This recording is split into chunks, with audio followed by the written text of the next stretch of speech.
Hi guys! Ngayon nga pong pala ang umaga, itong aming ulam. Magluluto po kami ng adobong manok. Yan.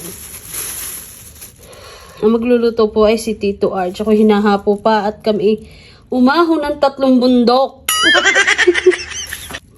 Hello pa! Guys, pagluluto kami ngayon ng chicken adobo. Siyempre, kailangan nating hugasan ang manok. Ng ilang beses. 3 beses. Para malinis. Hello pa! Yun po yung 1 kilo na guys. Ang bili ko dyan ay lahat-lahat pati rekado ay 306. Ang mahal ang bilihin ngayon, ano? Ang ganda ng banggerahan ah. Guys, tingnan nyo naman kataas ng aming banggirahan kung hindi pa tumiad. Kaya ang laki ng sapatos ng tsinelas ni Tito Arch, oh. Tingnan nyo, oh, kung gaano kakapal.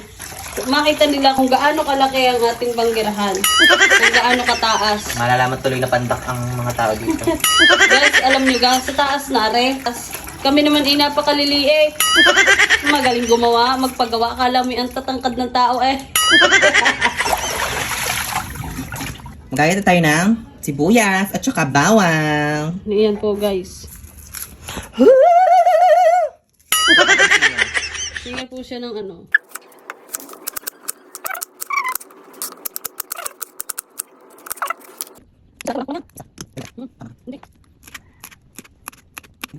Lagay na po natin ang pinaka na hindi mawawala sa sangkap ng adobo, ang mantika. It's all out. So, mainit na po ang mantika. Gigita na natin ang Ito yung balat yan. ganyan ang magluto.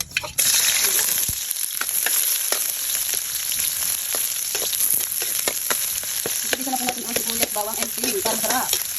Masarap yung mangang ang sangkap. Yan ang ito. Yan ang ito. Oh, chicken. Yan ang ito.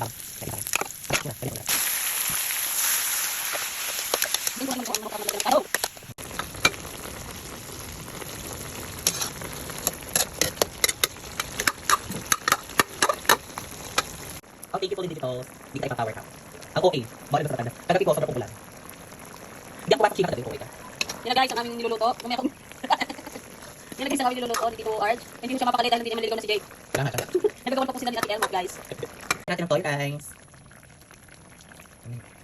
Anong love you?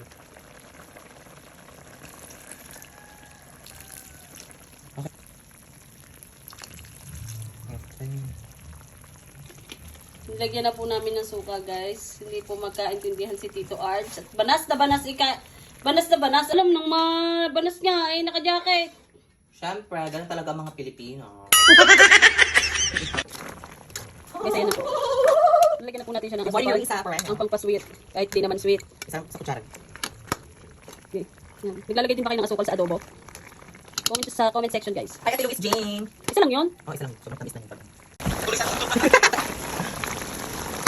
Guys, ito na. Pwede na tayong kumain guys.